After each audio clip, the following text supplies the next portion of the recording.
Oh, they noticed, didn't they? They saw it, the way you just stood there. Didn't flinch, didn't raise your voice, didn't even blink when they tried to humiliate you in front of everyone.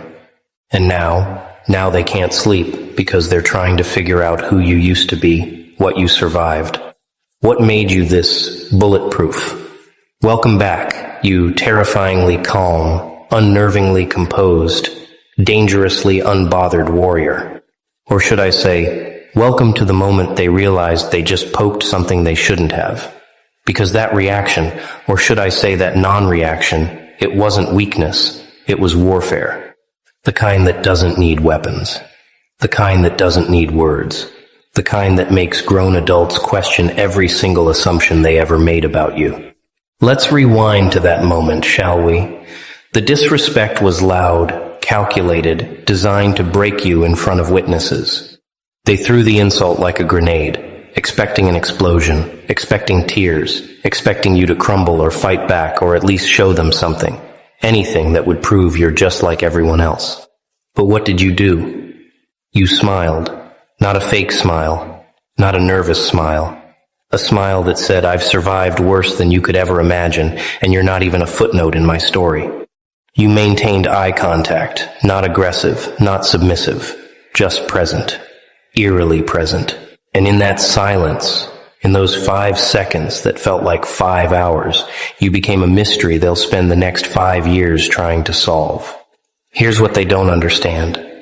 And here's what's eating them alive right now. Normal people react.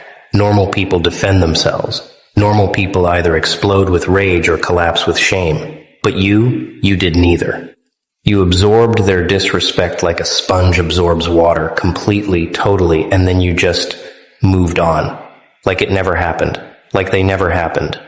And that indifference, that composure, that's not something you learn from self-help books or motivational videos. That's trauma disguised as tranquility. That's survival skills mistaken for social grace. That's a past so heavy it made your present unbothered. They wanted a reaction, but what they got was a masterclass in emotional detachment from someone who's clearly been through something they couldn't comprehend. Now they're having theories. Oh yes, they're in group chats right now, dissecting that moment frame by frame. Did you see how they didn't even react? That's not normal. What do you think happened to them? Some are saying you're secretly dangerous, that you've got a dark past, that quiet people are always the ones you should fear. Others are saying you're broken inside, that you've been hurt so badly you don't feel anything anymore. And the rest are just scared, because they realize they can't manipulate someone who doesn't need their validation. They can't hurt someone who's already been destroyed and rebuilt themselves.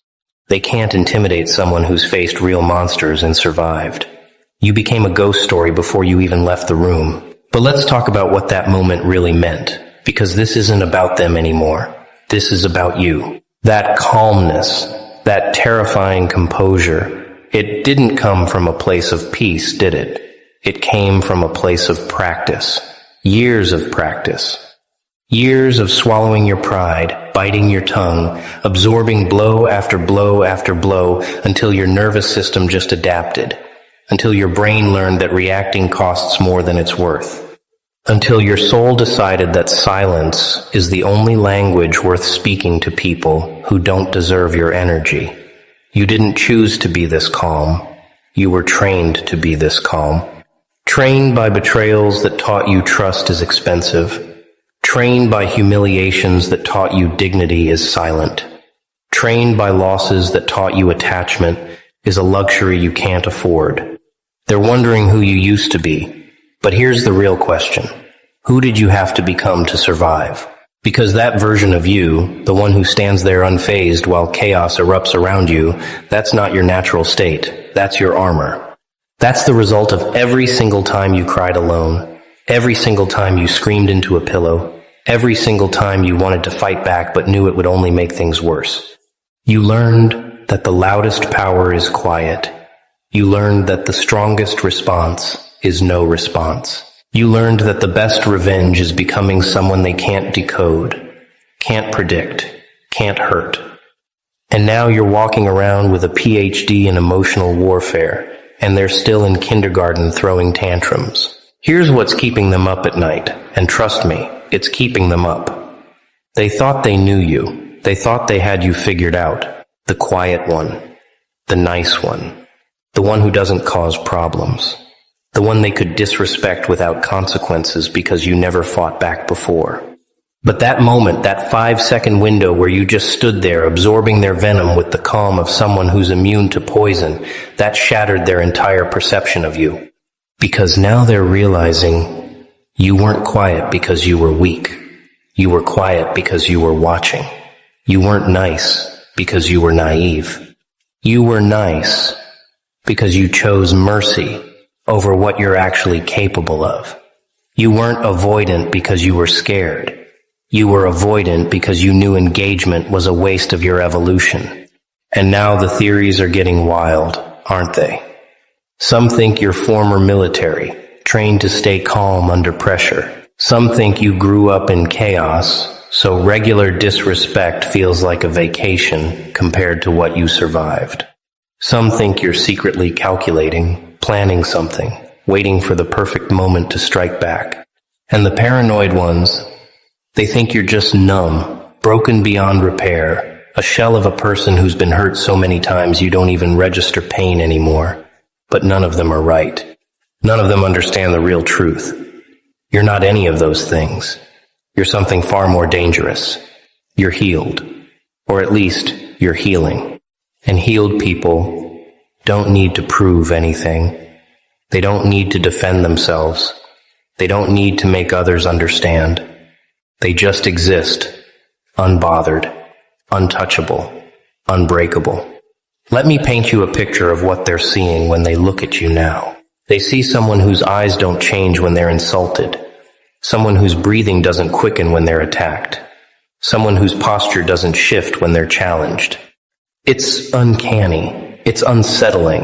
It's the kind of calm that makes people uncomfortable because it suggests you've seen things, survived things, conquered things they can't imagine. You're not playing the game they're playing. You're not even on the same board.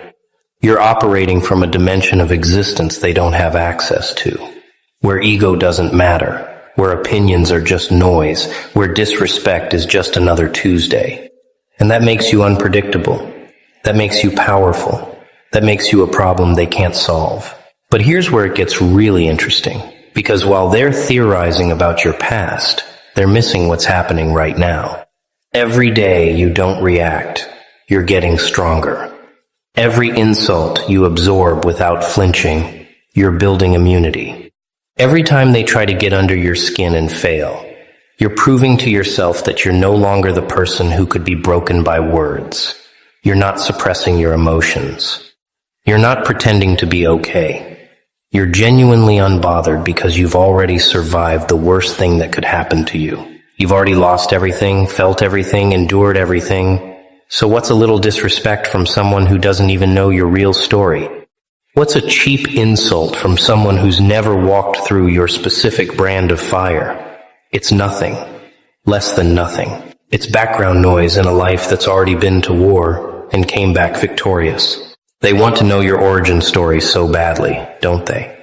They want the details, the trauma, the incident, the moment that transformed you from a regular person into this composed enigma. But you're never going to tell them, are you? Because your pain is not their entertainment. Your survival is not their curiosity project. Your past is not a story you owe to people who only noticed you when you stopped reacting to their nonsense. They think they deserve an explanation, but the truth is, they don't even deserve your time. They get the version of you that shows up, does what needs to be done, and leaves without attachment. They get the surface, the calm exterior, the unbothered demeanor. But the depths, the scars, the nights you spent rebuilding yourself piece by piece, that's yours. That's sacred. That's not for people who only care now because they can't figure you out. And let's be honest, they're not asking because they care about you. They're asking because your calmness threatens their chaos. Your composure exposes their instability. Your silence highlights their noise. When you refuse to play the drama game, when you refuse to feed into their provocations, when you refuse to give them the emotional reaction they're craving, you become a mirror. And what do they see in that mirror? They see their own insecurity, their own need for validation, their own desperate attempt to feel powerful by making others feel small. And it's not working on you. It hasn't worked on you. And the realization that they have no power over you, that's what's driving them insane. That's what's fueling these theories. That's what's making them obsessed with your past. Because if they can find out what broke you, maybe they can find out how to break you again. But here's the beautiful, poetic, devastating truth they're about to learn. You're not unbreakable because nothing bad ever happened to you. You're unbreakable because everything bad already happened to you. You're not calm because your life has been easy. You're calm because your life has been so catastrophically difficult that regular challenges don't even register anymore. You're not unbothered because you don't care. You're unbothered because you've already cared too much, lost too much, suffered too much, and survived anyway. You're the result of every betrayal that taught you self-reliance, every heartbreak that taught you self-love, every failure that taught you resilience, every loss that taught you detachment. You're a walking, breathing, living example of what happens when someone refuses to let their past define their present. And that terrifies people who are still prisoners of their own stories. They're watching you now, closer than they ever did before. Every interaction is being analyzed. Every response is being scrutinized. Every moment of calmness is being questioned. How do they do it? What's their secret? Why aren't they affected? And you know what the funniest part is? You're not even trying. You're not performing composure. You're not faking indifference. You're not putting on an act. This is just who you are now. This is what survival looks like on the other side. This is what healing looks like when you do it in silence, without an audience, without applause, without anyone validating your progress. You rebuilt yourself in the dark, and now you're walking in the light. And people can't understand how something so bright came from something so broken. They don't know that diamonds are made under pressure. They don't know that steel is forged in fire. They don't know that the calmest waters are often the deepest. They just see the surface, and they're terrified of what's underneath. Let's talk about the specific moment again, because I want you to understand just how powerful it was. When they disrespected you, they were expecting a show. They gathered an audience. They chose their words carefully. They delivered the blow with confidence, with cruelty, with the full intention of embarrassing you. And for a split second, everyone held their breath, waiting for your reaction. This was supposed to be your breaking point. This was supposed to be the moment you finally snapped, finally showed emotion, finally proved you're human like everyone else. But instead, you gave them nothing. Not anger, not sadness, not even acknowledgement. You looked at them the way someone looks at a child throwing a tantrum, with a mixture of pity and boredom. And then you just continued with whatever you were doing, as if they were a minor inconvenience, a fly buzzing around that's not even worth swatting away. That moment changed everything, didn't it? Because in that moment, you established a new hierarchy. You showed them that their words have no weight, their opinions have no value. Their attempts to hurt you have no effect. You stripped them of their power without saying a single word. You defeated them without engaging in battle. You won without even acknowledging there was a competition. And that's the kind of victory that echoes. That's the kind of power move that gets talked about for years. That's the kind of response that makes people realize you're operating on a completely different level. They were playing checkers, trying to take you off the board, but you were playing chess. And you've been 10 moves ahead this entire time. They just didn't know it until that moment. Now they're scrambling to regain control, to regain relevance, to regain some kind of reaction from you. They're trying harder, being more provocative, more aggressive, more desperate. But here's what they don't understand. The more they try, the more obvious it becomes that they need you to react. They need your emotion. They need your attention. They need your validation. Because without it, they're just shouting into a void. They're just performing for an audience of one, and that one person isn't even watching. You've already moved on. You're already focused on your own growth, your own goals, your own peace. And that indifference, that genuine lack of interest in their drama, that's the ultimate disrespect. That's the real power move. Not fighting back, but not caring enough to fight in the first place. Let me tell you what they're really afraid of, because it's not just your calmness. It's what your calmness represents.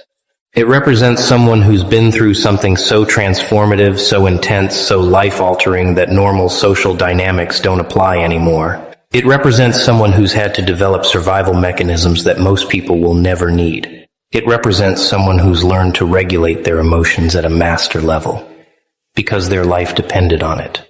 When someone can stand there, completely still, completely composed, while being verbally attacked, it means they've developed a level of emotional control that comes from necessity, not choice. It means they've had to learn how to stay calm in situations far more dangerous than a public insult.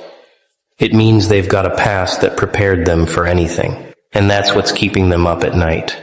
The unknown, the mystery, the realization that they're dealing with someone whose story they don't know, whose limits they can't test, whose breaking point they can't find, because maybe, just maybe, you don't have one anymore. You've already been broken. You've already been destroyed. You've already hit rock bottom so hard that you bounced back stronger. There's nothing they can take from you that hasn't already been taken.